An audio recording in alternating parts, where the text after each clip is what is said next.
I can't stop smiling. It's kind of been like that all week though, so it's not really new, but yeah, I mean, this is just so many years in the making, and to do it tonight, I mean, it's been an incredible night. I think, you know, there's always a story to each world record that I've set. I think tonight is the first one I've done it when another American has done it, so hats off to Gretchen for getting us rolling this morning and start a little world record party. And the crowd was amazing tonight. I couldn't have done it without that, and I flipped at the 750 and it was loud in here, and I just told myself I'm not letting this opportunity go to waste, and started sprinting. I heard the crowd. I knew I was probably on it, and but you never know. You don't know how close you are, how far under you are, all those things. And so I'm really glad that I came home in 28.4, because if I came home in what, 28.9 or 29.2 or 3,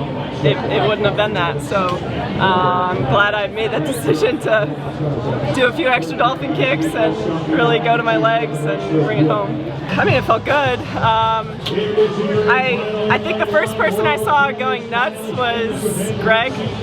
He was on the announcer's podium and was really waving before everyone else was, maybe around the 300. And then everyone got into it around the 500. So I just tried to hold the same pace. You know, I know not to react or get too excited too early. So, you know, going into the race, I just told myself to get to the 400 with ease, and then when I flipped at the 400, it was all right, get to the 600, and then at that point, kind of start trying to make a little gear shift. I've had that mindset my whole career. Especially just as I kind of went on that 3 or 4 year stretch where I was breaking world records at age group meets and things like that. I've always approached each race with the mindset that something like that could happen, and even as that didn't happen for many years, I still maintain that approach. I think, you know, maybe I stopped like watching my world record videos right before my races or looking at my splits as often. But yeah, just to kind of rekindle that this week and over the last few years, I think Fukuoka in 2023 was really the first meet where in a while that I had gone into some of my races thinking that it was a possibility. Last year was a good year. I got sick a lot last year, so I don't think last year was, you know, as clean of a year as it could have been. This year I've been healthy the whole year. Training's been great. So yeah, I'm just trying to take it day by day and enjoy it, and it pays off. And when I'm on, and I know it. So I knew that I could do something like this tonight, but I also told myself not to approach tonight any different than the other races all week. You know, you can't do the same thing every year if you you know, want to get different results, and so I've mixed things up over the years.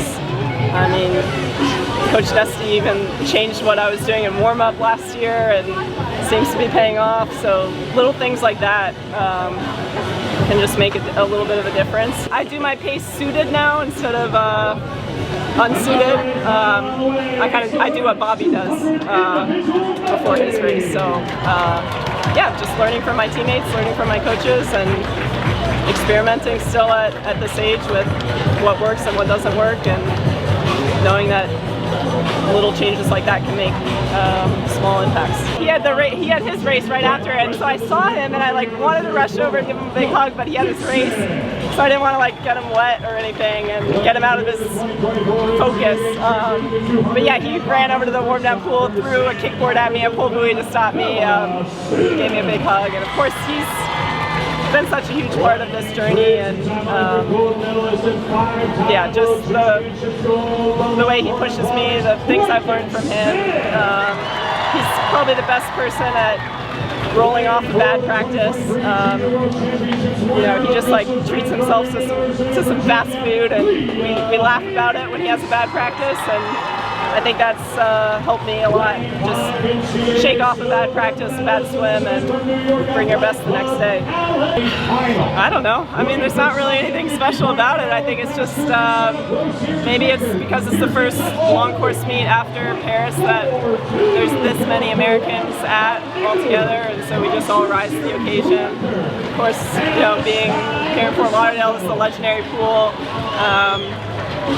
So yeah, I saw this morning after Gretchen broke the world record that there's some wall where they list all the records, and right outside that yeah. So I'm excited to be added to that. Actually, my mom swam at the equivalent of NCAA's back in the 70s, AIAW year.